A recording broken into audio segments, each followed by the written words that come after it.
সানি technology YouTube চেনেলটোলৈ মই সানি আপোনালোক সকলোকে পুনৰবাৰ স্বাগতম জনাইছোঁ। তো বন্ধু বান্ধৱীসকল, আজি ৰাতিপুৱা আপোনালোকৰ বাবে 9টাকৈ গুৰুত্বপূৰ্ণ খবৰ ওলাই আহিছে। গোটেইকেইটা খবৰে আপোনালোকৰ বাবে বহুতেই গুৰুত্বপূৰ্ণ। তো সম্পূৰ্ণকৈ ভিডিঅ'টো শেষলৈকে স্কিপ নকৰাকৈ চাই থাকক।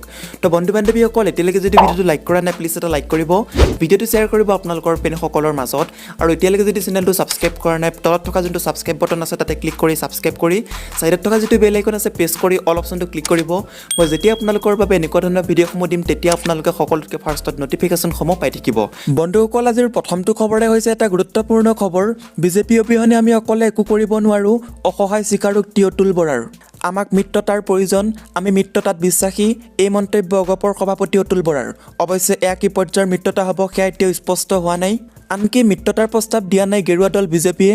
তাৰ পূৰ্বে অগপৰ সভাপতিৰ অকপট স্বীকাৰোক্তি অকলে আমি একো কৰিব নোৱাৰোঁ, আমাক মিত্ৰতা লাগিবই। অৱশ্যে বিজেপিৰ সৈতে মিত্ৰতা হ'লে আগন্তুক নিৰ্বাচনত পূৰ্বতকৈ অধিক আসন বিচাৰিব অগপই, কিয়নো অগপৰ পূৰ্বতকৈ শক্তিশালী হৈছে ভেটি, এই দাবী অতুল বৰাৰ। আনহাতে কা সন্দৰ্ভত পূৰ্বৰ স্থিতিতে অটল থকা বুলি দাবী অগপ সভাপতিগৰাকীৰ। পিছে দলীয় ভেটি যিমানে সবল হোৱাৰ কথা নকওঁ কিয়, নিৰ্বাচনত যে অকলে প্ৰতিদ্বন্দ্বিতা কৰিব নোৱাৰে সেইটোৱে দলটোৰ শক্তি স্পষ্টকৈ প্ৰমাণ কৰিছে। বন্ধুসকল, 2 নম্বৰ খবৰটি হৈছে এটা গুৰুত্বপূৰ্ণ খবৰ। লেহেমী ইণ্টাৰনেট সংযোগ ভিডিঅ' কনফাৰেন্সিং যোগে সংযুক্ত অধিবক্তাৰ কথা নুশুনি উচ্চ ন্যায়ালয়ে পিছুৱালে অখিল গগৈৰ জামিন আবেদনৰ শুনানিৰ দিন। যোৱাকালি গুৱাহাটী উচ্চ ন্যায়ালয়ৰ ন্যায়াধীশ অজিত বৰঠাকুৰ আৰু কল্যাণ ৰায় খুৰানাৰে গঠিত খণ্ড বিচাৰপীঠে ধাৰ্য কৰিছিল অখিল গগৈৰ জামিন আবেদনৰ চূড়ান্ত শুনানিৰ দিন। দিল্লীৰ পৰা তদন্তকাৰী সংস্থা নেশ্যনেল ইনভেষ্টিগেশ্যন এজেন্সি চমুকে NI প্ৰতিনিধিত্ব কৰি ভিডিঅ' কনফাৰেন্সিঙৰ যোগেদি সংযুক্ত হৈছিল এডিশ্যনেল চলিচিটৰ জেনেৰেল SB ৰাজু। দিল্লীৰ পৰা সংযুক্ত হৈ আছিল অখিল গগৈৰ অধিবক্তা হুজেফা আহমদী।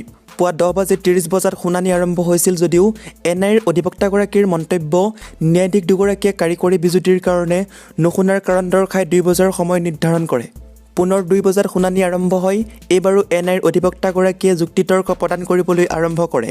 কিন্তু গুৱাহাটী উচ্চ ন্যায়ালয়ৰ ইণ্টাৰনেট সংযোগ লেহেমীয়া হোৱাৰ কাৰণ দৰ্শাই ন্যায়াধীশ দুগৰাকীয়ে পৰৱৰ্তী শুনানিৰ তাৰিখ অহা 10 ডিচেম্বৰ ধাৰ্য কৰে। ন্যায়াধীশ খুৰানাই NIৰ অধিবক্তাগৰাকীক পৰৱৰ্তী তাৰিখ কেতিয়া দিলে তেওঁৰ সুবিধা হ'ব এই প্ৰশ্ন কৰাত তেওঁ কয়, যিহেতু আবেদনকাৰীগৰাকীয়ে যোৱা 1 বছৰ ধৰি কাৰাগাৰত আছে, গতিকে যিমান শীঘ্ৰে পাৰি তাৰিখ দিলে ভাল হয়। আহমদীৰ পৰামৰ্শ গ্ৰহণ কৰি অহা 10 ডিচেম্বৰ তাৰিখ ধাৰ্য কৰে। উল্লেখযোগ্য যে ইতিমধ্যে অখিল গগৈৰ অধিবক্তা আহমদীয়ে যুক্তিতৰ্ক সমাপ্ত কৰিছে। আজি NIৰ অধিবক্তাগৰাকীয়ে যুক্তি প্ৰদান কৰাৰ কথা আছিল। বন্ধুসকল, 3 নম্বৰ খবৰটি হৈছে AUDF দল অল কায়দালৈ পৰিৱৰ্তিত হ'ব, জন্ম হ'ব লাডেনৰ, মন্ত্ৰী পীয়ুষ হাজৰিকাৰ মন্তব্য। পুনৰ মৌলানা বদৰুদ্দিন আজমল তথা AUDF দলৰ বিৰুদ্ধে সৰব হৈ পৰিল মন্ত্ৰী পীয়ুষ হাজৰিকা। শেহতীয়াকৈ এটা বেচৰকাৰী সংস্থাই আজমল ফাউণ্ডেশ্যনৰ বিৰুদ্ধে উত্থাপন কৰা অভিযোগৰ গইনা লৈ ইটোৰ পিছত সিটো অভিযোগ উত্থাপন কৰিছে মন্ত্ৰী হাজৰিকাই। এইবাৰ আজমল ফাউণ্ডেশ্যনৰ বিৰুদ্ধে আন এক বিস্ফোৰক মন্তব্য মন্ত্ৰী পীয়ুষ হাজৰিকাৰ। সাংবাদিকৰ আগত মন্তব্য কৰি মন্ত্ৰীগৰাকীয়ে কয় যে কেতিয়াবা AUDF দল ISI হৈ যাব, বদৰুদ্দিন আজমলৰ ফাউণ্ডেশ্যনে অসমত কেতিয়াবা সন্ত্ৰাসবাদৰ পাতনি মেলিব। আনকি আজমলৰ কান্ধত বন্দুক লৈ আজমলক ধন দিয়া বিদেশী সংগঠনসমূহে অসমতো উছামা বিন লাডেন বনাই দিব বুলিও বিস্ফোৰক মন্তব্য কৰে মন্ত্ৰীগৰাকীয়ে। বন্ধুসকল, 4 নম্বৰ খবৰটি হৈছে BPFৰ চিনচাপ নোহোৱা হৈ গৈছে BTCত, অন্তিম নিৰ্বাচনী প্ৰচাৰত ডক্টৰ হিমন্ত বিশ্ব শৰ্মা। ফকীৰাগামত বিজেপিৰ সপক্ষে প্ৰচণ্ড ঢৌ বৈছে, আমি BTCত বিজেপি অকলে চৰকাৰ কৰিম। যোৱাকালি ফকীৰাগাম সমষ্টিত BTCৰ দ্বিতীয় পৰ্যায়ৰ অন্তিম প্ৰচাৰত ব্যস্ত থকা বিত্তমন্ত্ৰী ডক্টৰ হিমন্ত বিশ্ব শৰ্মাই এই মন্তব্য কৰে। পদযাত্ৰা, চাইকেল ৰেলী, বাইক ৰেলীৰে BTC নিৰ্বাচনী প্ৰচাৰত অংশ লোৱা মন্ত্ৰীগৰাকীয়ে পুতিয়াবাৰীৰ পৰা বিশাল বাইক ৰেলী, তাৰ পিছত সভা আৰু বিজেপি সভাপতি ৰঞ্জিত দাসৰ সৈতে হাটশিঙিমাৰীৰ পৰা পদযাত্ৰাৰে প্ৰচাৰ চলায়। যোৱাকালিৰ নিৰ্বাচনী সভাত মন্ত্ৰীগৰাকীয়ে প্ৰথম পৰ্যায়ৰ ভোটদান সম্পৰ্কে কয়, মই আপোনালোকক এটা কথা ক'ব পাৰোঁ যে তাত BPFে এটাও ভোট পোৱা নাই।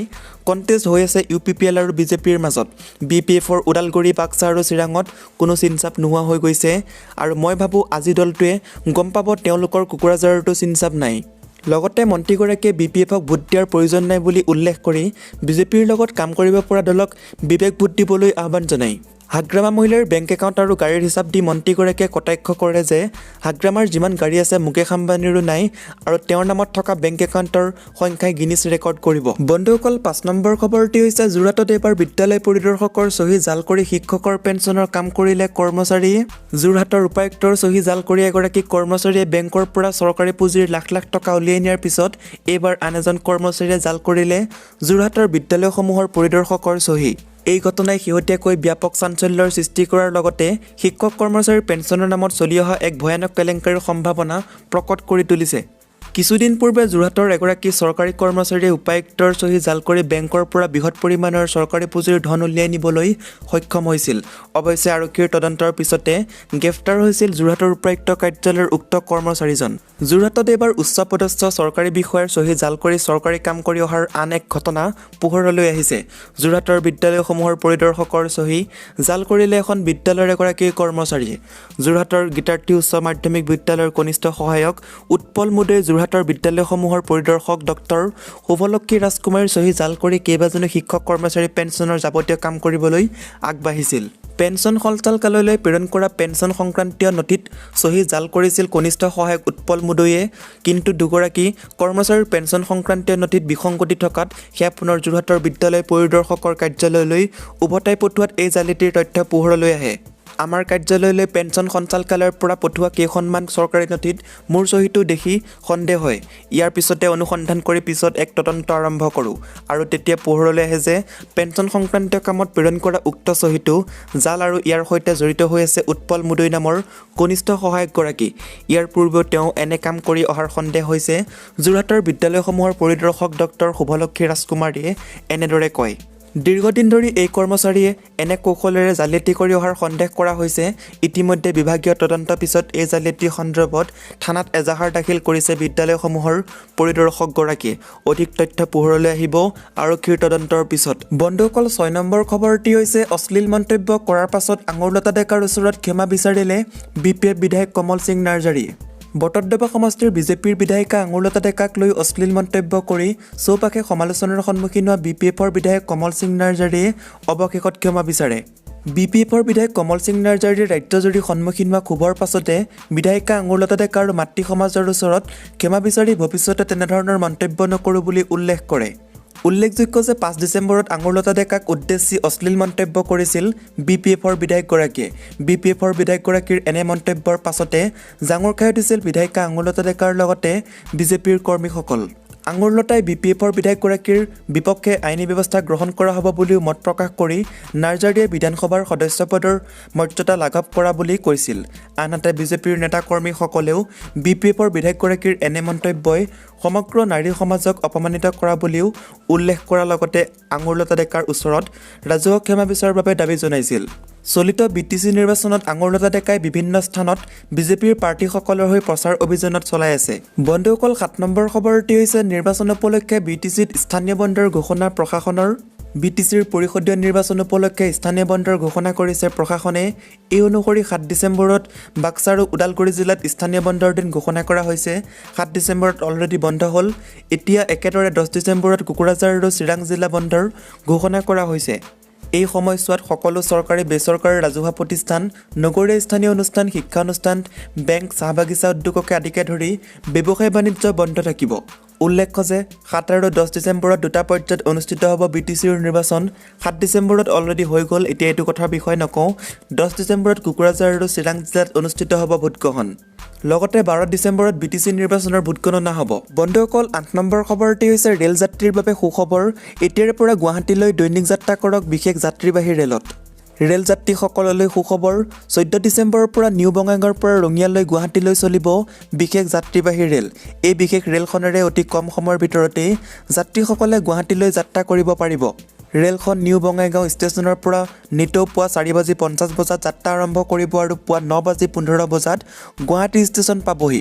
আনহাতে পুনৰ আবেলি 5:30 বজাত ৰেলখনে গুৱাহাটী ষ্টেচনৰ পৰা যাত্ৰা আৰম্ভ কৰি নিশা 5:58 বজাত নিউ বঙাইগাঁও ষ্টেচনলৈ যাব।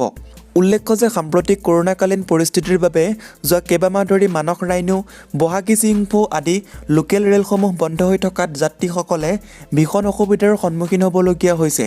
বন্ধুসকল, 9 নম্বৰ খবৰটি হৈছে নিজৰ মান সন্মান ৰক্ষা কৰিবলৈ হিমন্ত বিশ্ব শৰ্মাই ভোটগণনাৰ পূৰ্বেই পদত্যাগ কৰক। হাগ্ৰামা মহিলাৰী মন্তব্য। নিজৰ মান সন্মান ৰক্ষা কৰিবলৈ হিমন্ত বিশ্ব শৰ্মাই ভোট গণনাৰ পূৰ্বেই মন্ত্ৰী পদৰ পৰা পদত্যাগ কৰা উচিত। BTCত বিজেপিয়ে এখনো আসন নাপায়, এই মন্তব্য প্ৰকাশ কৰিছে BPFৰ সভাপতি হাগ্ৰামা মহিলাৰীয়ে।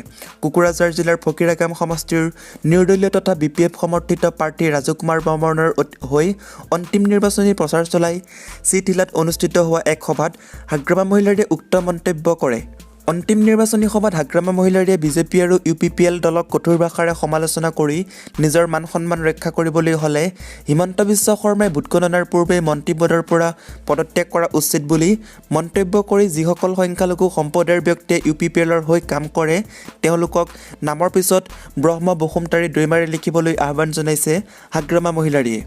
বিজেপিয়ে BTC পৰিষদীয় নিৰ্বাচনত এখনো আসন নাপায় বুলি মন্তব্য কৰি যি 3খন আসন বিজেপিয়ে পাব বুলি আশা কৰিছিল সেই 3খনো আসনো হিমন্ত বিশ্ব শৰ্মাৰ বাবে বিজেপিয়ে লাভ কৰিবলৈ সক্ষম নহ'ব বুলি মত প্ৰকাশ কৰে। আনহাতে BPFে 30ৰো অধিক আসন লাভ কৰি একক সংখ্যাগৰিষ্ঠতাৰে চৰকাৰ গঠন কৰিব বুলি দাবী কৰি ষ্টৰ ৰুমত ভেজাল কৰিব খুজিলেও বিজেপিয়ে ভেজাল কৰিব নোৱাৰিব বুলি তাৎপৰ্যপূৰ্ণ মন্তব্য কৰিছে। বিজেপিক বিশ্বাসঘাতক আখ্যা দি বিজেপি BTCত লেৰেলি গ'ল বুলি মন্তব্যৰে BPFে চৰকাৰ গঠনৰ পিছত জানুৱাৰীৰ প্ৰথম সপ্তাহত বিজয় উৎসৱ পাতিব আৰু ইতিমধ্যে টেণ্ট হাউচক কোৱা হ'ল বুলি মন্তব্যৰে দ্বিতীয় পৰ্যায়ৰ নিৰ্বাচন শান্তিপূৰ্ণ হোৱাৰ কামনা কৰিছে হাগ্ৰামা মহিলাৰীয়ে। লক্ষণীয় যে আক্ৰাচুকে ধৰি বিভিন্ন দল সংগঠনৰ সমৰ্থিত তথা BPF সমৰ্থিত নিৰ্দলীয় প্ৰাৰ্থী ৰাজু কুমাৰ বৰ্মনৰ নিৰ্বাচনী জনসভাত আক্ৰাচুৰ সভাপতি কমলেশ্বৰ বৰ্মন, সাধাৰণ সম্পাদক জীৱেশ ৰায়, আক্ৰাচুৰ মুখ্য উপদেষ্টা হিতেশ্বৰ বৰ্মন, নাথযোগী ছাত্ৰ সংস্থাৰ সাধাৰণ সম্পাদক অৰবিন্দ নাথ, আচাৰ সভাপতি ষ্টিফেন গৰিয়ামৰীয়া, দেশী জাতীয় পৰিষদ, বেংগলী ফেডাৰেশ্যন আদিকে ধৰি বিভিন্ন দল সংগঠনৰ নেতা কৰ্মীসকল উপস্থিত থকাৰ লগতে প্ৰায় 500 শতাধিক লোক উপস্থিত থাকে। বন্ধুসকল, 10 নম্বৰ খবৰটি হৈছে দেশত প্ৰতি লিটাৰ পেট্ৰলৰ মূল্য সৰ্বাধিক 40 টকা হ'ব লাগে। বৰ্ধিত পেট্ৰলৰ মূল্য সন্দৰ্ভত সুব্ৰমণিয়ম স্বামীৰ মন্তব্য। মুম্বাইত পেট্ৰলৰ মূল্য প্ৰতি লিটাৰত 90 টকা অতিক্ৰম কৰাৰ পাছত সমালোচনা কৰিছে বিজেপিৰ ৰাজ্যসভাৰ জ্যেষ্ঠ সাংসদ সুব্ৰমণিয়ম স্বামীয়ে। সুব্ৰমণিয়ম স্বামীয়ে দেশত পেট্ৰলৰ মূল্য বৃদ্ধি সন্দৰ্ভত মন্তব্য প্ৰকাশ কৰি দেশত প্ৰতি লিটাৰ পেট্ৰলৰ সৰ্বাধিক মূল্য 40 টকাৰ অধিক হ'ব নালাগে বুলি কয়। পেট্ৰলৰ মূল্য প্ৰতি লিটাৰত 90 টকা অতিক্ৰম কৰাটো চৰকাৰৰ দ্বাৰা ৰাইজৰ ওচৰত চৰম শোষণ, স্বামীয়ে কয়। উল্লেখযোগ্য যে বিজেপিৰ সাংসদ হ'লেও স্বামীয়ে প্ৰায় কেন্দ্ৰৰ বিজেপি চৰকাৰে গ্ৰহণ কৰি অহা সিদ্ধান্তৰ বিৰুদ্ধে মন্তব্য প্ৰকাশ কৰি আহিছে। বিশেষকৈ দেশৰ অৰ্থনৈতিক নীতিকে আদি কৰি বৈদেশিক সম্পৰ্ক সন্দৰ্ভতো বিজেপিৰ জ্যেষ্ঠ নেতাগৰাকীয়ে বিজেপি চৰকাৰক সমালোচনা কৰিছে। ক'ভিডৰ সংক্ৰমণৰ সময়ত ঘোষণা কৰা লকডাউনৰ সময়ত আন্তঃৰাষ্ট্ৰীয় খাৰুৱা তেলৰ মূল্য যথেষ্ট হ্ৰাস পোৱাৰ পাছত ভাৰতৰ বজাৰত পেট্ৰল ডিজেলৰ মূল্য বৃদ্ধি ৰোধ কৰিব নোৱাৰাটো কেন্দ্ৰ চৰকাৰৰ এক দুৰ্বলতা হিচাপে পৰিগণিত হৈছে। কংগ্ৰেছৰ প্ৰাক্তন সভাপতি ৰাহুল গান্ধীয়ে বিজেপি চৰকাৰক পেট্ৰল ডিজেলৰ মূল্য বৃদ্ধি ৰোধ কৰিব নোৱাৰাৰ বাবে তীব্ৰ সমালোচনা কৰিছিল। বন্ধু বান্ধৱীসকল, আজিৰ এই ভিডিঅ'টোৰ মাধ্যমেৰে আপোনালোকক বহুকেইটা গুৰুত্বপূৰ্ণ খবৰ দিব চেষ্টা কৰিলোঁ। যদি খবৰকেইটা শুনি ভাল লাগিছে লাইক কৰিব, শ্বেয়াৰ কৰিব, চেনেলটো ছাবস্ক্ৰাইব কৰি ছাইডত থকা যিটো বেল আইকন আছে প্ৰেছ কৰি অল অপশ্যনটো ক্লিক কৰিব একেবাৰে নাপাহৰিব এনেকুৱা ধৰণৰ ৰেগুলাৰ খবৰসমূহ পাই থাকিবলৈ। বন্ধু বান্ধৱীসকল, আজিলৈ বাই বাই। আকৌ এটা নেক্সট ভিডিঅ'ত লগ পাম। জয় আই অসম।